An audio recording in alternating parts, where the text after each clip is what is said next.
so a lot of you have questions about David Laid's power program, so I'm gonna just try to explain everything to you about it. So I'm gonna just look at my phone, look at the program, so I can just run through everything I could show about.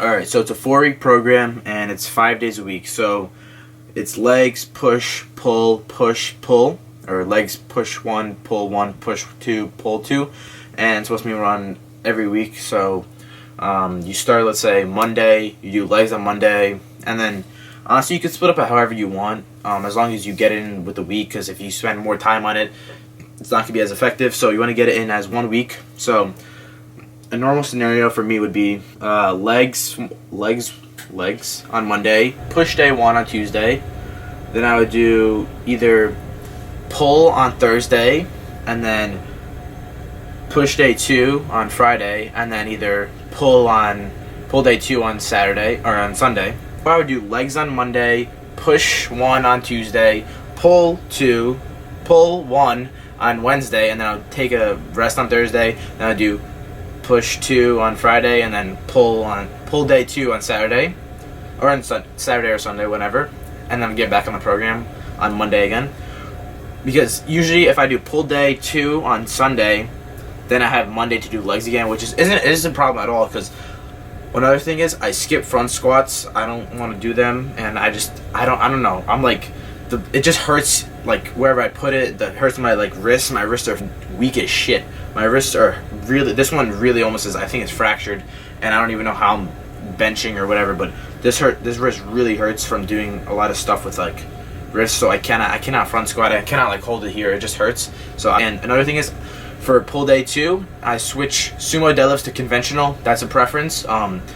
If you're doing conventional for your whole life, I guess, then I would switch it to conventional, because that makes sense. But if you're doing sumo, then switch the pull day 1 to sumo, and then pull day 2 keep it as sumo. But I just switch it to sumo, so I can just have, I switch it to conventional so I can have both conventional, so I get more volume on my conventional deadlift. Last week, before I went to break, I actually just banged out the whole program in 5 days. So I did legs on Monday, push on Tuesday, pull on, it's so hard to say, pull on Wednesday, push day 2 on Thursday, and then pull day 2 on Friday. And it was hard, but I was damn, on Friday and Thursday I was getting so tired and having barely any sleep, getting 6-7 hours of sleep, because school's winding down to this break, and I was oh, I need a deload so bad. And then I took Saturday, Sunday, Monday, Tuesday off, and then yesterday I hit my mock meet, 365 squat, 210 bench, 405 deadlift, 980 pounds total at 159 pounds, and hit that. And then I hit legs today, which you guys already saw.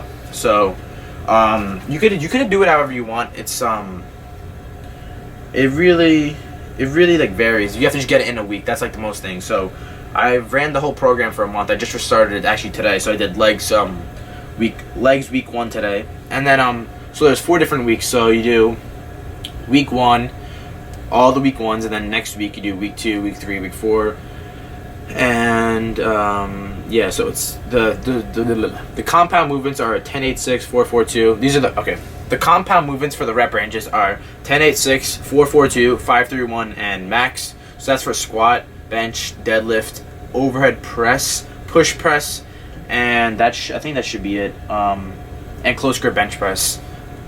And then there's obviously I don't know if I said this, but there's a max day. So you want to hit your max that day. And I think a lot of people have questions of deloads, and I had a question of the longest time. So what I would do is, if you take the 4 week, if you do the 4 if you take the 4 week cycle, you finish it. If you feel like you need a deload, then I would take a deload week. And then I'm not the best at knowing what a deload is, so look that up, because I'm not even sure, because I haven't taken a deload in my life yet. I've just taken days off as my deload, but I haven't taken a proper deload ever. So look up a video on that. Or what you could do if you don't want to do a deload week is you could do a max week. So you go into the gym, you work up to max of squat and see what your max is, so you can, when you reset the cycle, you can know what percentages to hit, because this program is all about percentages. It's about like 10 reps, you have to do 0.6 of your percentage of your max, so you gotta know what your maxes are. So I'm talking really fast. Hope you guys can get all this. I'm really fast. I gotta work on that.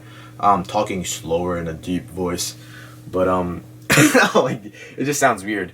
But all right, so you want to do a max week if you don't need a deload. So come in one day, hit squats, and then maybe another day hit bench max, and then another day hit deadlifts. Do not hit squat and do not hit squat and deadlift back to back. You'll just be too sore, or you won't get the optimal recovery for like all the muscles needed. So just do squat, bench, deadlift, and then if you want to do overhead press, that's a good thing, and push press. You can probably do overhead press and push press on the same day if you want.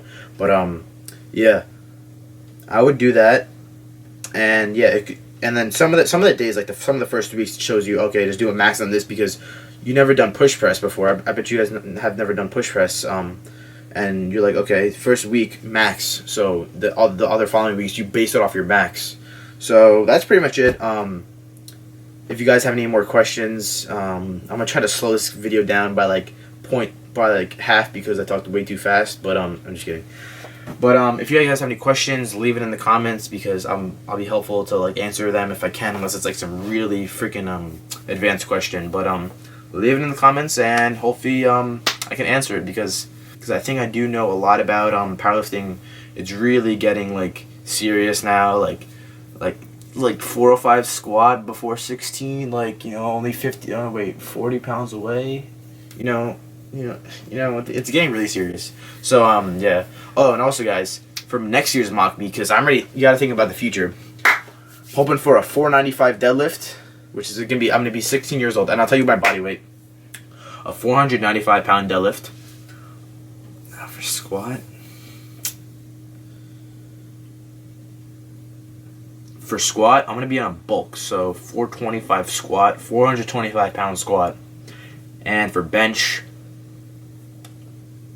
255 plus. One thing is I have to tell you guys is when we went to Mount Vernon Barbell, I was not ready for those benches. The benches were so like different. They were like, you would like sink into the bench, and that's why like when I retracted my scapula, I would like literally sink in. I would have no arc, and like it would just fuck me up. So we switched to that bench press, the Rogue Fat Pad, and that I wasn't used to that bench either. Even though it's a really good bench, it was so wide, and I was like, I can't even like press my shoulders kind of like couldn't press. So I think I could have hit like 215, 220 maybe if I was on a regular hard bench, like a hard bench, because I was not used to those benches at all. So I was definitely hoping for like a 990, maybe almost 1,000 pounds for my total, but definitely next year it's gonna be 1,000 pounds. I think in probably a month it's gonna be 1,000 pounds. Right now it's 985 because technically I got 215 in school. Somehow I only got 210 there, but I told you it's the bench.